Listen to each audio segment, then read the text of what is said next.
आपको बता रहे हैं शादी को लेकर क्या पुलिस कॉन्फ्रेंस कर रही है, उसके बारे में हम आपको दिखाते हैं। संबंधित कोई बीमारी थी और उस कारण से कार्डिक अरेस्ट आया, पल्मोनरी अरेस्ट आया और उस कारण से शॉक जनरेट हुआ और उनकी मृत्यु हुई। इस संबंध में जो रिपोर्ट आई है, हमारे कुछ क्वेरीज थे जो मेडिसिन लगाए गए हैं, उस संबंध में हमने फिर से बोर्ड से रिपोर्ट मांगी है और जैसी बोर्ड से रिपोर्ट आएगी उसके बाद हम फाइनल निर्णय लेंगे। परंतु मैं आपको बता दूं, इस दौरान जिन जिन लोगों के बयान लिए गए, जो तथ्य संग्रहित किए गए, जो साइंटिफिक अन्वेषण किया गया, उसमें यह तथ्य बहुत ही क्लियर कट आया कि इसमें पॉइजन नहीं पाया गया है, बॉडी में कोई सेक्सुअल ऑफेंस करना नहीं पाया गया है और कोई ऐसी एक्सटर्नल इंजरी या इंटरनल इंजरी नहीं पाई गई है। एक तथ्य सामने आया कि जो इंजेक्शन दिया गया है देवी सिंह जो कंपाउंडर है उनके द्वारा, तो उसमें ड्रग रूल की अवहेलना पाई गई, जो कि जो मेडिसिन दिए गए थे वो शेड्यूल एच में आते हैं और उसको एक प्रिस्क्राइब मेडिकल प्रेडिक्शनर ही दे सकता है, जो कि शेड्यूल ड्रग है। नेशनल मेडिकल कमीशन एक्ट 2019 की भी अवहेलना पाई गई, जो कि वो रजिस्टर्ड प्रैक्टिशनर नहीं थे। इसके अलावा national nursing and midwifery commission act 2023 की भी अवहेलना है, चूंकि ये नर्सिंग का कोर्स कर चुके थे, परंतु इन्होंने जो मेडिसिन एक रजिस्टर्ड डॉक्टर दे सकता है उन्होंने वो एडमिनिस्टर किया। चूंकि ये पहले भी उनके यहाँ इलाज के लिए जाते थे, जैसा कि तथ्यों में आया है और एनिमेशन में भी आया है, इनके नॉलेज में था कि किन मेडिकल कंडीशंस में वो गुजर रही हैं। इसके बावजूद भी उन्होंने जो सेट नॉर्म्स हैं उनकी अवहेलना की, तो प्रथम दृष्टया उपेक्षापूर्ण कृत्य करना कंपाउंडर के द्वारा पाया गया है। इस संबंध में जैसे ही हमारी पोस्टमार्टम की जो बोर्ड है उसकी तरफ से जो हमने एक्सप्लेनेशन मांगे हैं और उसकी रिपोर्ट आएगी, तो हम बीएनएस और जो राजस्थान मेडिकल एक्ट 1952 के तहत कार्रवाई करेंगे। अब ये फोरम ओपन है, एसआईटी भी आपके पास बैठी है और मैं भी हूँ। आपके कोई प्रश्न हो तो उसके जवाब दिए जा सकते हैं।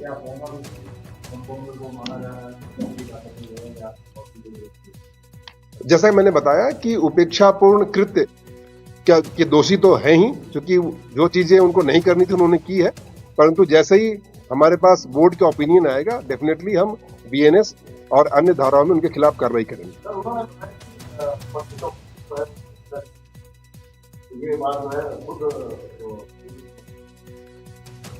देवी सिंह के 4 बार बयान लिए गए हैं और देवी सिंह जी ने इस तरह के तथ्य हमारे सामने नहीं रखे हैं और जो तथ्य हमारे सामने आए हैं कि वो पहले भी इनके यहाँ गए थे और उनके नॉलेज में सारी उनकी मेडिकल हिस्ट्री थी, उसके बावजूद भी उन्होंने ये मेडिसिन दिए, उनके नॉलेज में था। नहीं,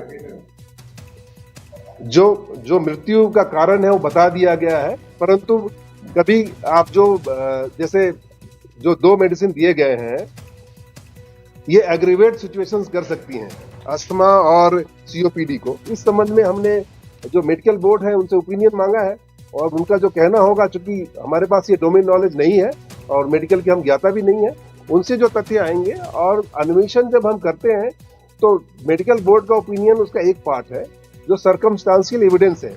जिस समय ये इंजेक्शन दिया गया उसके पहले उनको जुकाम की स्थिति थी, उसके बाद बार बार छींकें आई और उसके बाद लगभग ये 25 मिनट के या 30 मिनट के दौरान ही सारा घटनाक्रम हो गया और जब तक ये प्रेक्षा हॉस्पिटल पहुंची उस समय तक मृतकाएं हो चुकी थी। इन सारे तथ्यों को लेकर के फिर हम कोलेट करेंगे और निष्कर्ष में पहुंचेंगे।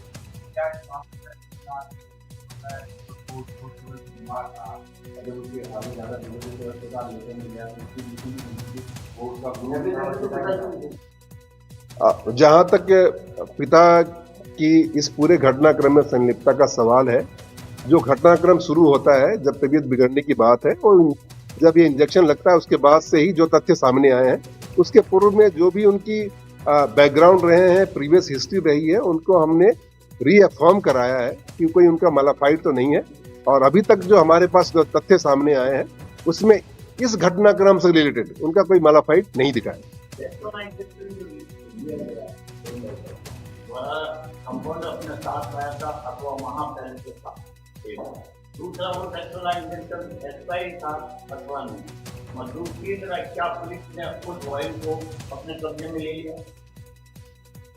जो उन्होंने ब्रदर्स पुलिस को उपलब्ध कराए थे वो एफएसएल भेजे गए थे, जो उन्होंने वायर्स दिए थे, इंजेक्शंस दिए थे।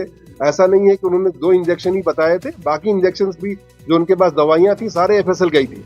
और एफएसएल में 2 तरह के इंजेक्शन पाए गए, जो दवाइयां पाई गई उनके बॉडी में, एक डाइक्लोफेनिक और डेक्सोना। तो इससे निष्कर्ष ये निकलता है कि 2 इंजेक्शन दिए गए, जो कि वो अपने बयान में भी वो एक्सेप्ट कर रहे हैं, और इसी के संबंध में हमने ओपिनियन मांगा। Thank you.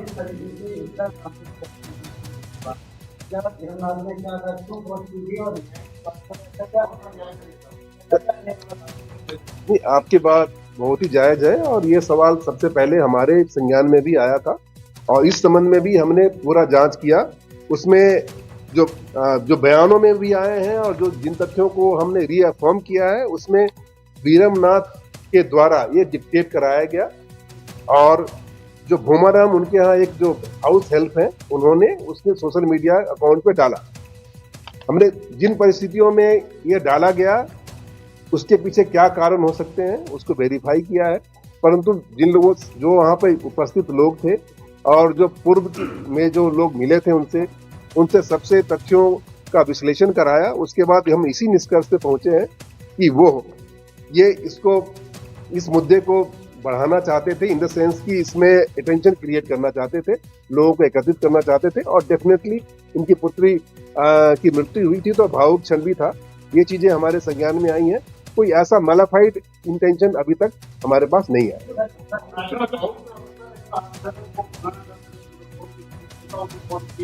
और 3 घंटे बाद रिजल्ट भी मैसेज करवाया गया, तो उनसे बात हुई क्या लोगों को पूरा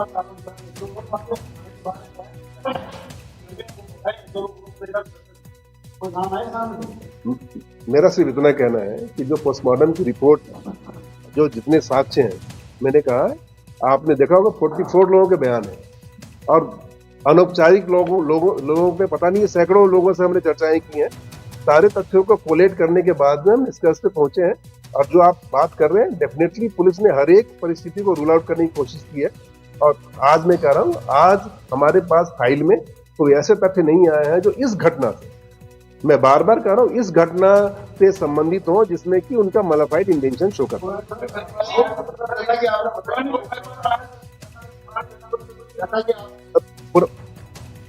ये जो संपूर्ण घटनाक्रम है, इनके असामयिक मौत की गुत्थी सुलझाने के लिए ये एसआईटी गठित की गई थी, और उसमें ये हमने इसी पे फोकस रखा है।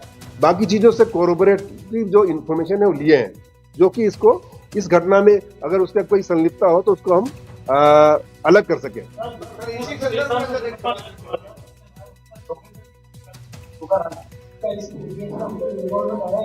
नहीं, हमने पूछताछ डेफिनेटली की है, उनके साथियों से साथ ही पूछताछ की है, बट ये सेपरेट इंसिडेंट माना गया है। उसमें कोई ऐसा तथ्य नहीं आया जिसमें कि कोई भी किसी से उनकी चर्चा हुई हो इस संबंध में, या किसी प्री प्लान के तहत उन्होंने कोई ऐसी कार्रवाई की। जैसा कि आपने बताया, बहुत भावुक करने पे वो किसी डैमेज को करवा देता है, इसके अलावा मौत के टाइमिंग को लेकर 4-5 अलग अलग बयान देता है, और इसके अलावा राजनेताओं को फोन करता है। कौन से राजनेताओं को फोन किया और क्या इंटरेस्ट था?